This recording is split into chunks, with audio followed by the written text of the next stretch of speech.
새물교회 가족 여러분, 저는 지속적으로 성령 시리즈 설교를 하고 있습니다. 그리고 무척 궁금해요. 이런 설교를 통해 우리 성도님들은 어떤 유익이 있는지, 또 어떤 깨달음이 있는지, 어떤 실생활의 변화가 있는지 궁금하기 짝이 없습니다. 저도 마찬가지예요. 저도 이번에 성령님에 대해서 연구하고 설교하면서 먼저는 저에게 이번에 3가지 새로운 깨달음이 있었어요. 첫째는 이것입니다. 저는 성령님에 대해서 그래도 많이 알고 있다 생각했어요. 그러나 성령님에 대해 저는 아직도 알아야 할 것이 많다는 것을 깨닫게 되었습니다. 둘째로 저는 성령님에 대해서 나름 경험을 했다고 생각했어요. 그러나 아직도 제가 경험해야 될 능력이 훨씬 많다는 것을 이번에 알게 되었습니다. 마지막으로요, 저는 짧은 인생이지만 살아오면서 나름대로 성령님의 인도하심을 받았다고 생각했어요. 여러분도 마찬가지일 거예요. 그러나 성령님의 인도하심은 훨씬 강력하고 훨씬 구체적이라는 것을 깨닫게 되었어요. 마치 오늘 본문에 등장하는 빌립처럼 말이에요. 여러분, 성경에는 빌립이 여러 사람이 등장해요. 생각 더듬어 보세요. 왕도 빌립이 있었고요, 여러분이 잘 아는 제자 중에서도 빌립이 있었는데요, 오늘 우리가 살펴볼 사람은 집사 빌립이세요. 집사 빌립은 그야말로 성령님의 강력한 인도하심을 받은 분이세요. 자, 빌립 집사님이 처음 성경에 등장하는 것은 사도행전 6장인데 그의 등장은 초대교회에 벌어진 한 사건 때문이었어요. 여러분, 그 사건이 기억나시나요? 당시 초대교회는 2가지의 열심을 냈어요. 하나는 복음을 전하는 일, 두 번째로는 구제하는 일이에요. 여러분, 우리 교회도 이 일에 최선을 다할 수 있기를 소망합니다. 이건 예수님의 가르침이었기 때문에 초대교회가 이 두 일에 최선을 다했어요. 문제는 이것입니다. 성도가 확장되고 증가하면서 한마디로 도와야 할 사람들도 증가되는 거예요.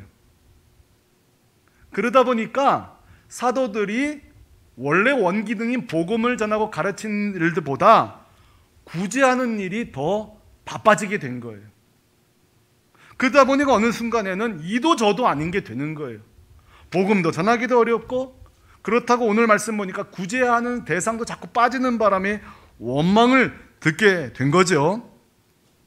그래서 오늘 6장 2절에 보면 오늘 이 아침에 목사인 저나 우리 교인들이 정말 마음에 새겨야 될 중요한 결단을 사도들이 내리는데요, 한번 이들이 어떤 결단을 내는지 같이 한번 보실래요? 시작. 12사도가 모든 제자를 불러 이르되 우리가 하나님의 말씀을 제쳐놓고 접대를 일삼는 것이 마땅하지 아니하니. 여러분, 저는 이 공동체가 건강하다고 생각해요. 그 증거는 뭔가 하면은 제 경험상 그래요. 보통 이렇게 성도들이 늘고 교회 재정이 정상적이 되면요, 복음에 좀 집중하지 못하고 좀 문제가 있어도요, 문제 제기를 하지 않아요. 오늘날 교회가 문제가 이래요. 때는 어떤 담임 목회자가 어떤 교회가 성경적이지 못해요. 본질적이지 못한데 성도가 는단 말이에요. 재정은 는단 말이에요. 그러니까 문제 제기를 안 해요. 아니, 못해요. 이거는 건강한 교회가 아니에요. 그런데 오늘 보세요. 이렇게 성도가 느는데 마땅치 않다 그러는 거예요. 이게 건강한 증거예요. 복음을 외면하면서 우리가 교회가 성장하는 거 마땅치 않다 이렇게 말하는 거예요. 우리 교회 적용해 보겠습니다. 우리 교회 저도 그랬고요, 많은 분들이 그래요. 목사님, 우리 새물교회가 코로나 중에도 재정이 줄지 않았습니다. 새 가족들이 이렇게 와요. 그리고 감사하고 자랑하는 건 좋으나, 잘 들으세요. 우리 교회가 열심히 복음을 전하지 않고 열심히 기도하지 않는데 성도는 늘고 새 가족이 오고 재정이 유지된다면 여러분 중에는 저한테 이렇게 하셔야 돼요. 목사님, 지금 목회가 마땅치 않습니다. 하실 수 있어야 돼요. 오늘부터 제 방에 오시는 분이 많아질 것 같은데요. 장모님 중에 저한테 그러실 수 있어야 돼요.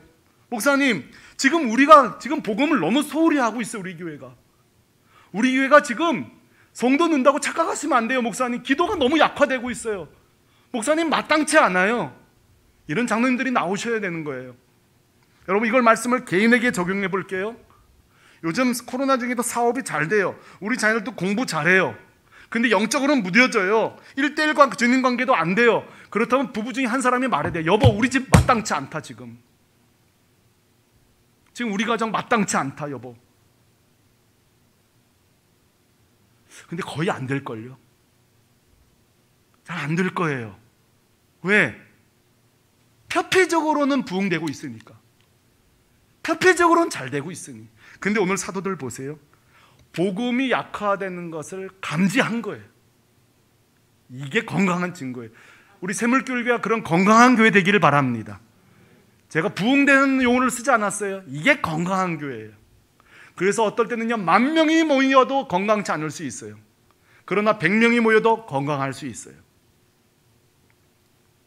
오늘 초대교회는요, 이 복음이 약화되는 걸 보고 세운 게 뭐냐면 바로 오늘 빌립을 비롯한 7 집사님들이세요. 그러니까 결국 이 빌립 집사님의 정체는 확실해졌죠? 빌립의 역할은 뭐예요? 교회와 사도들이 그에게 준 사명은 뭐예요? 배치한 부서는 뭐예요?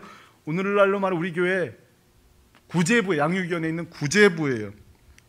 그러니까 사도들과 교회가 빌립에게 원하는 건 더도 말고 덜도 말고 딱 하나예요.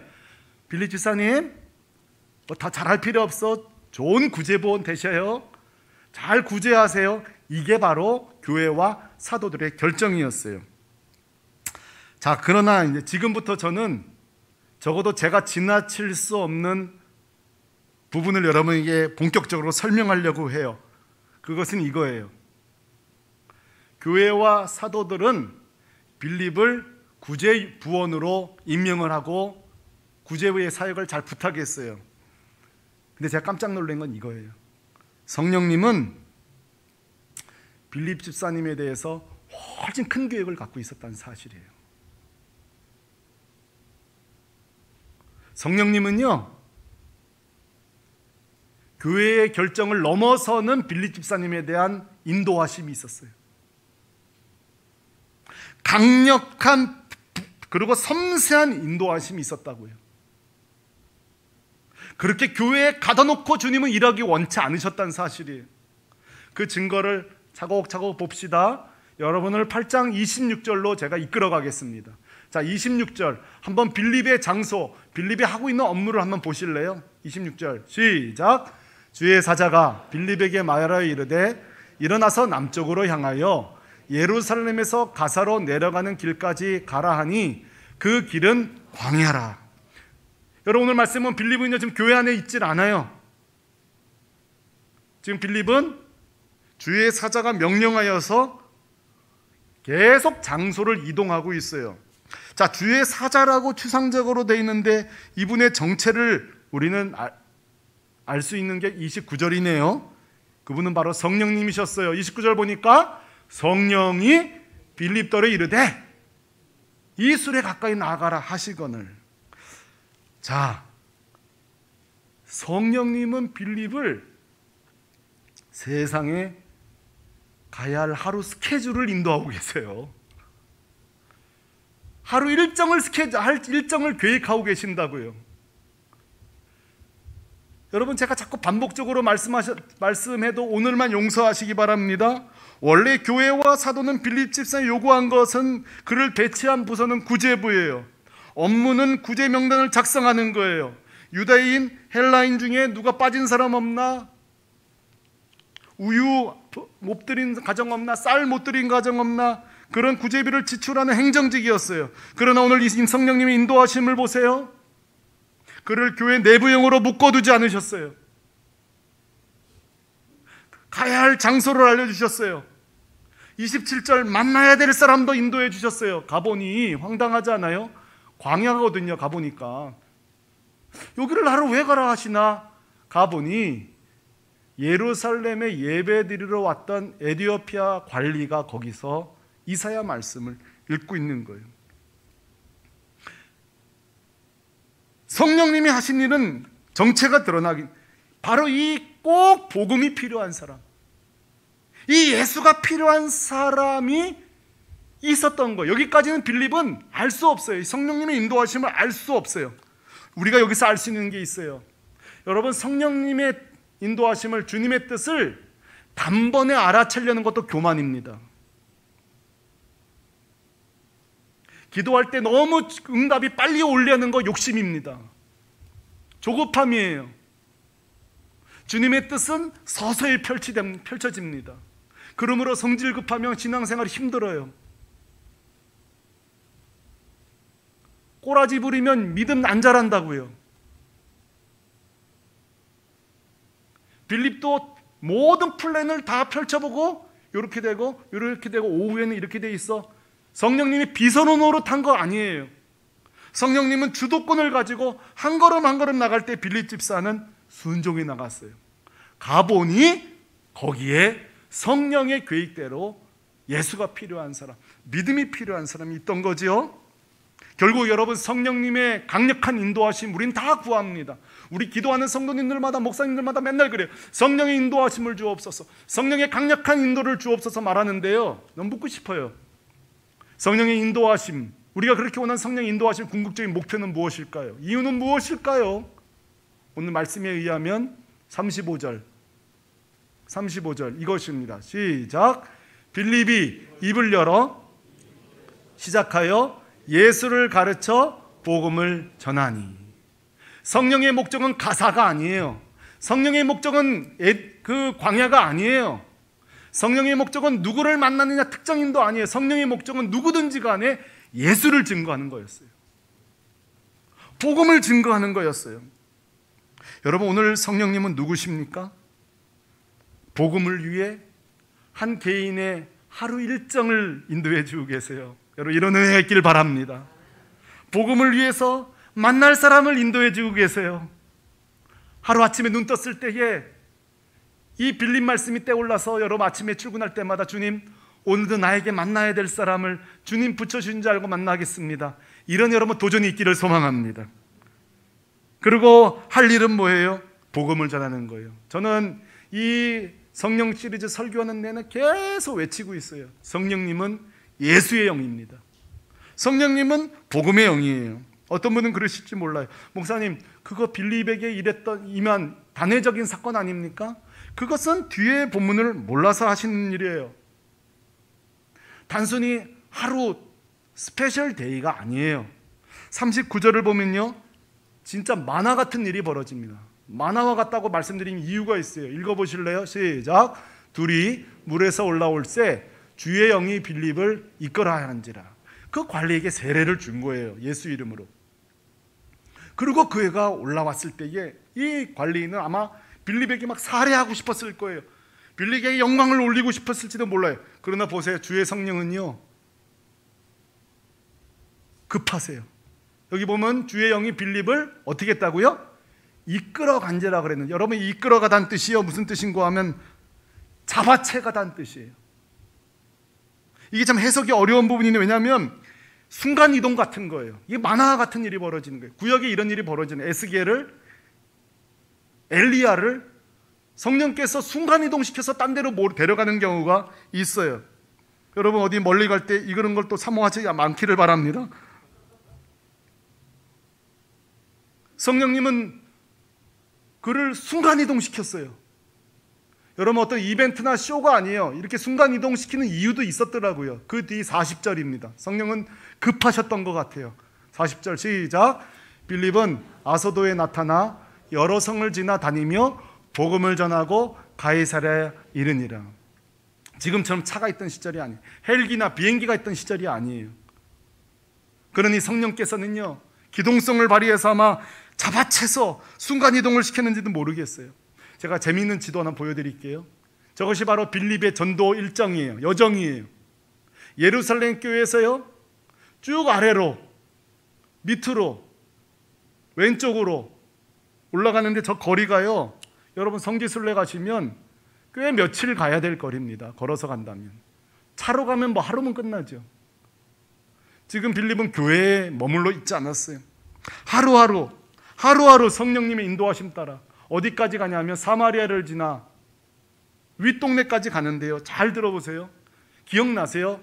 사도행전 1장 8절에 주님 명령하시를 너희가 성령을 받으면 예루살렘과 동시머니에 온 유대와 또 확장 사마리아와 땅끝까지 이르러. 그러나 그 당시 사도들은요, 사실은 예루살렘과 예루살렘에 매여 있던 시절이에요. 그런데 여러분, 구제부원으로 뽑았던 빌립은 가사로, 사마리아로, 다른 땅까지 오히려 사도들보다 성령에 민감하게 쓰임받고 있는 사람이 집사 빌립이에요. 저 일정을 보시고 사도행전의 베드로의 일정을 보시면 저 여정이요, 베드로가 나중에 전도하는 코스예요. 그래서 베드로가 가보면 이미 예수 믿는 사람들이 거기 있어요. 제 해석은 빌립이 이미 전도를 해놓은 거예요.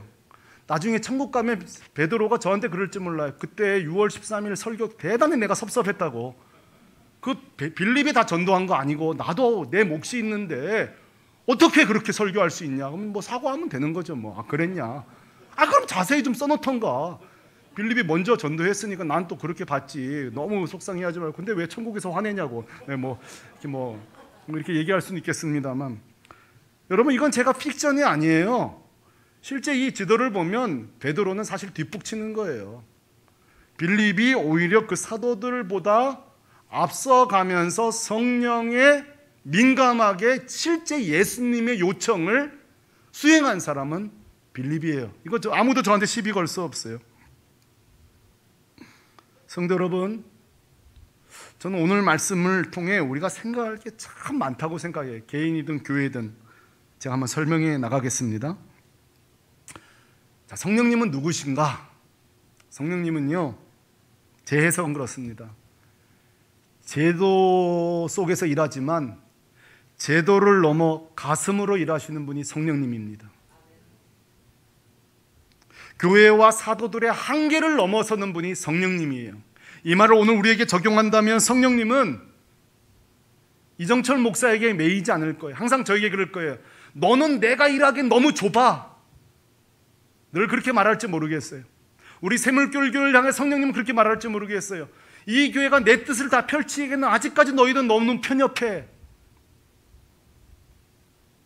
성령님은요, 오늘 사도들과 교회의 결정에도 매이지 않으셨어요.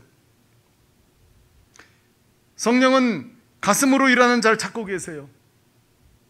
인명으로 일하는 자도 중요하지만 가슴에 나도 모르게 불을 위해서 그 감동으로, 뜨거움으로 일하는 자를 주님은 찾고 계세요. 두 번째로요, 성령님은요, 이름값으로 일하지 않고 은사로 일하십니다. 여러분 믿습니까? 사도라고 더 큰 일, 빌립 집사라고 작은 일 아니에요. 복음에는요, 성령님은 사도와 평신도를 분리하지 않았어요. 사도들이 분리했는지 모르겠어요. 다만 제가 파악한 바로는 성령님은요, 은사로 일하세요. 예를 들어보겠습니다. 스데반 집사님도 똑같은 구제부예요. 그런데요, 은사 배치를 잘못한 거예요. 그 스데반 집사님의 설교를 한번 오늘 집에 가서 잘 읽어보세요. 변증에 탁월합니다.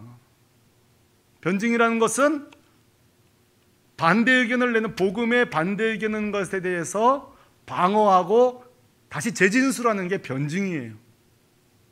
근데 스데반이요, 탁월한 변증가예요. 근데 이런 사람을 구제부에 메워두려고 했으니, 그러니까 성령이 그 마음에 성령을 부으셔서 현장으로 나가서 복음을 막 전하게 한 거예요. 빌립을 저는 오늘 본문을 한 번 더 설교할 거예요. 다 못하기 때문에 오늘. 여러분, 빌립은 제가 이해한 바에 의하면요, 타지 사람에 대해서 굉장히 유연성 있는 사람이에요. 여러분 중에 어떤 분은 내일 새로운 사람 만나면 막 흥분되는 사람이 있지만 걱정되는 분들이 있을 거예요. 할 수 없어요. 여러분 탓이 아니에요. 기질이니까. 근데 빌립은요, 새로운 사람 만나는 게 두렵지 않은 사람이에요. 빌립이요, 눈치도 되게 빨라요. 또 성경 딱 멀리 보고도 지금 이사야를 읽고 있구만. 표정도 알아요. 아, 이해가 안 되네. 기가 막히게 눈치가 빨라요. 여러분, 우리 교회도 예배 시간에 빌릴 것 같은 눈치 빠른 두 사람이 있습니다. 그분이 바로 강기현, 이혜영 집사님입니다. 저 두 분들은요, 다 내가 딱 설교해 보면요, 새 가족이 왔다면 딱 벌써 이 레이더가 딱 올라가 이렇게 딱 보아하니 새 가족 1년 차 파가시는 것 같아. 우리는 그냥 예배드리죠.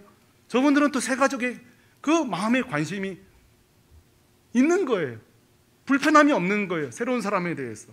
빌립은요, 그렇게 쓰임 받는 분이에요. 저는 깨달아요. 한번 따라 하십시다. 성령님은 은사로 일하신다. 그러므로 성령님이 제일 싫어하는 용어가 있어요. 저도 제가 싫어하는 용어가 있어요. 이것입니다. 한번 따라 하세요. 목사님, 저는 평신도에 불과해요. 오늘 설교 들으신 분 앞으로 이 용어 안 쓰시길 바랍니다. 목사님, 저는 평신도에 불과한데요. 또 어떤 분은요, 목사님, 제가 뭘 할 수 있겠어요? 성령을 제대로 깨달은 분은 이 용어 오늘부터 쓰시면 안 됩니다. 저는 집사에 불과한데요. 제가 뭘 할 수 있겠어요? 저는 나온 지 얼마 안 됐는데 제가 뭘 할 수 있을까요? 여러분, 그런 말 쓰시면 안 됩니다. 한 번은 제가 섬기는 교회 어떤 분이 찬양을 잘 하시는데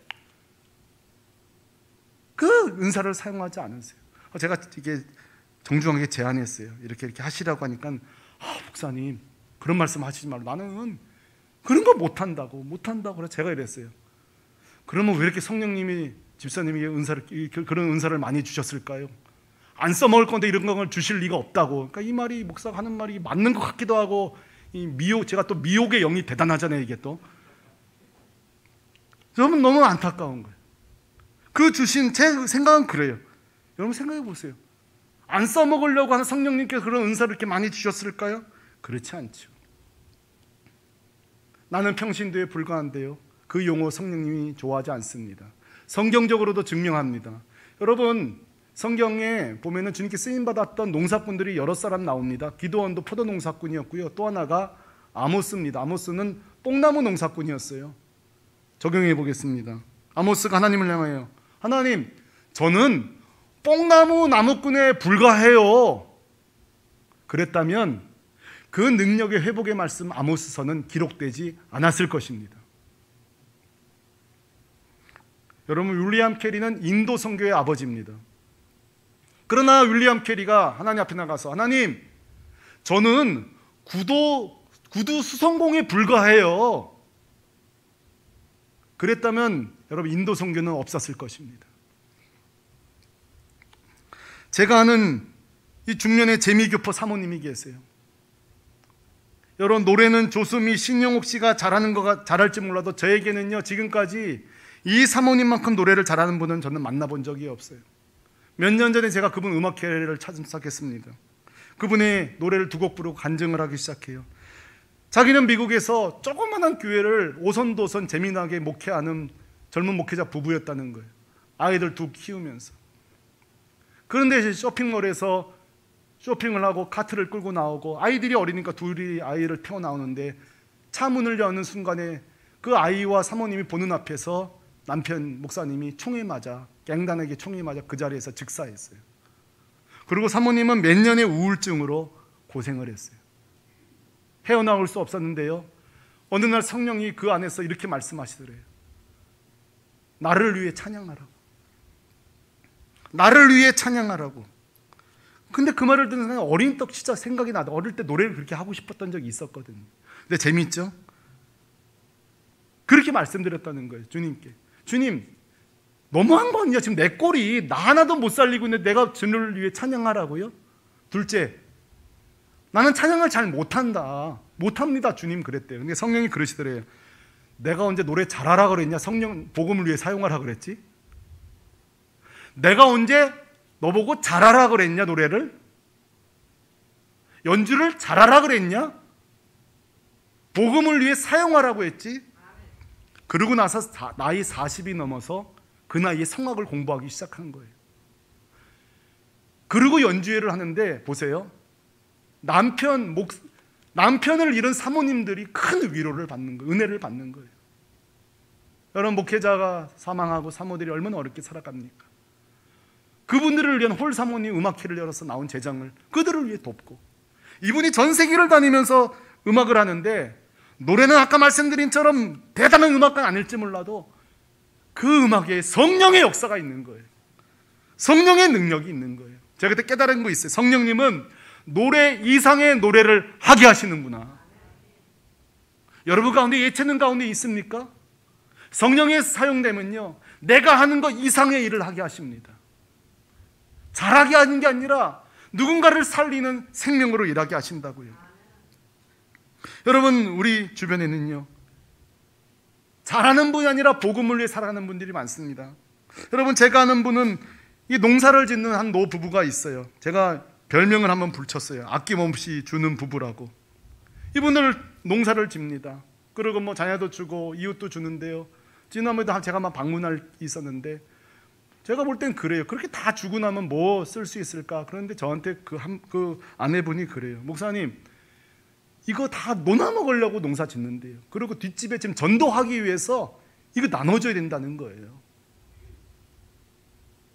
제가 그래서 그날은 제가 좀 세게 기도했어요. 주님, 오늘부터 복음을 위해서 농사짓 한다니 오늘부터는 달걀 닭 한 마리당 3개씩 4개씩 낳게 하시고, 저도 내가 할 수 있는 기도 다 드리고 온 거예요. 저 막 사과 막 뭐든지 다 잘 열리게 해주시고, 복음을 위해 쓰겠다고 하니까 막 제 마음에 간절함이 들더라고요.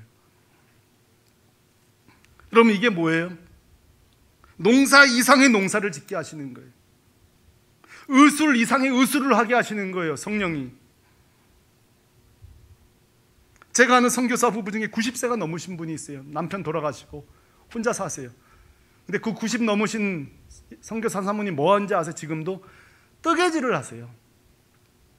그 뜨개질을 통해서 삼국을 통해 북한으로 이렇게 들어갑니다.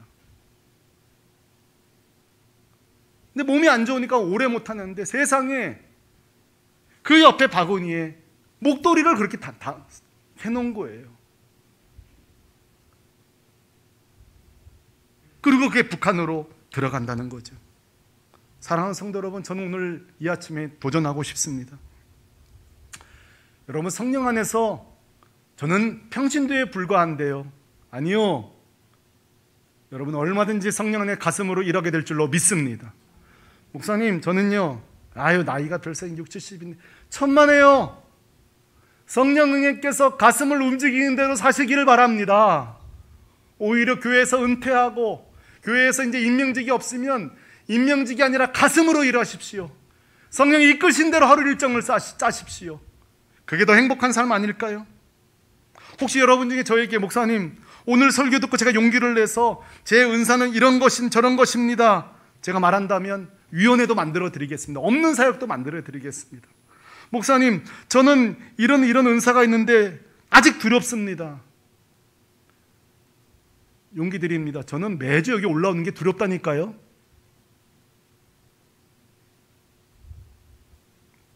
목사님, 저는 오늘 설교 듣고 도전받았는데 여전히 난 할 게 아무것도 없습니다. 그 대신 뭐는 좀 배워보고 싶습니다. 저 교회에서 지원하고 싶습니다. 이제라도 좋습니다. 5, 6, 70대 뭐 악기를 배우시든 뭐라든 복음을 위해 살겠다면 지원하겠습니다. 우리 온 성도들이 가슴으로 일하게 되기를 바랍니다. 오늘 보니까 또 특송 광고가 나던데요. 특송 잘하려고 하지 마세요. 그거 잘하려고 하지 마세요. 가슴에 찬양이 있거든. 여러분의 가슴에 찬양이 있거든. 하시고요. 웬만하면 1년 연습하면 다 할 수 있습니다. 아니, 우리를 무시해도 그럼 5개월.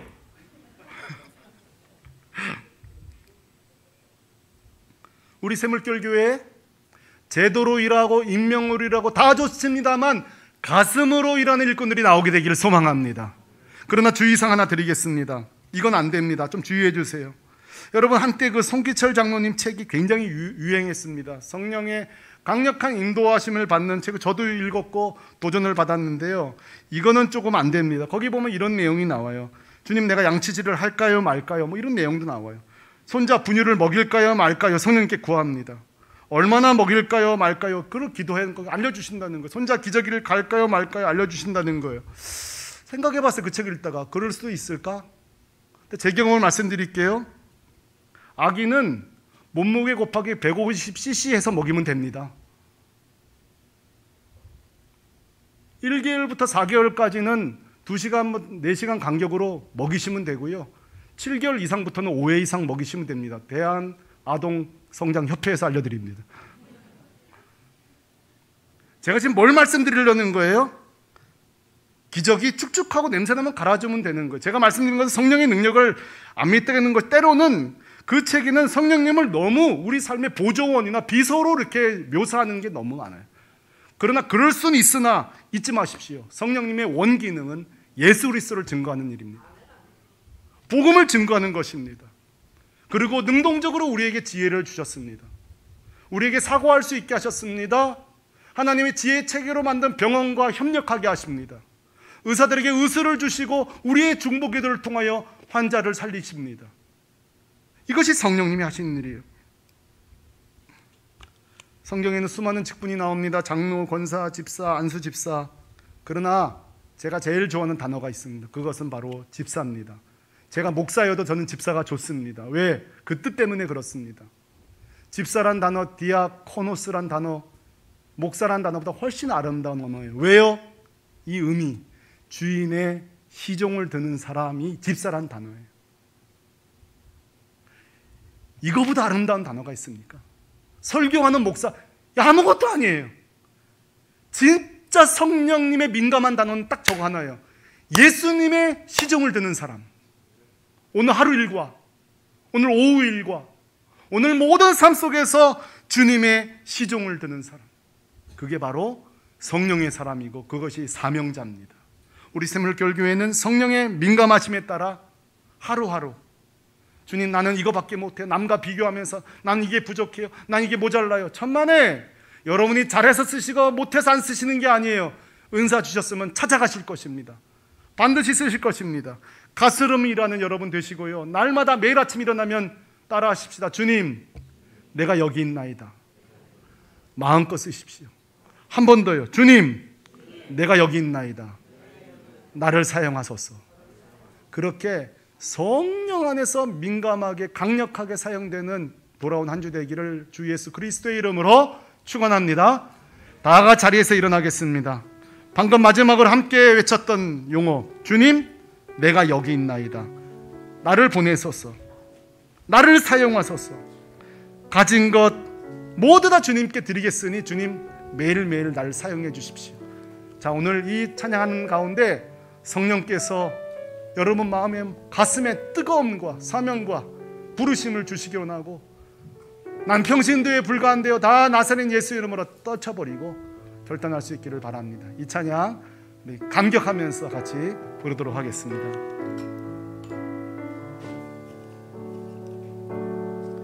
주님, 내가 여기 있어. 주님, 나를 보내소서. 여러분, 이 고백이면 족합니다. 나의 마음 나의 몸 주께 주 받으옵소서. 다시 한번 선포합니다. 주님, 내가 여기 있습니다.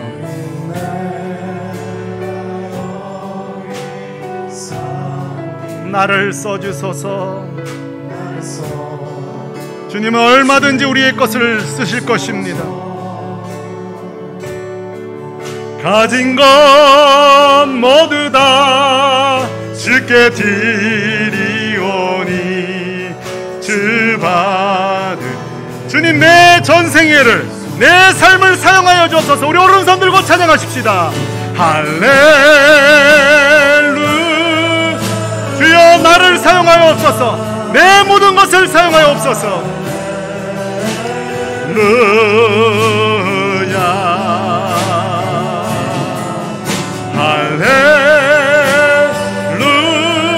할렐루야.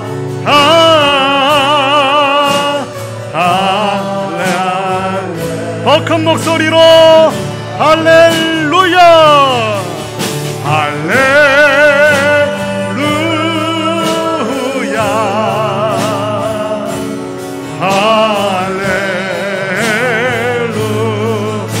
할렐루야.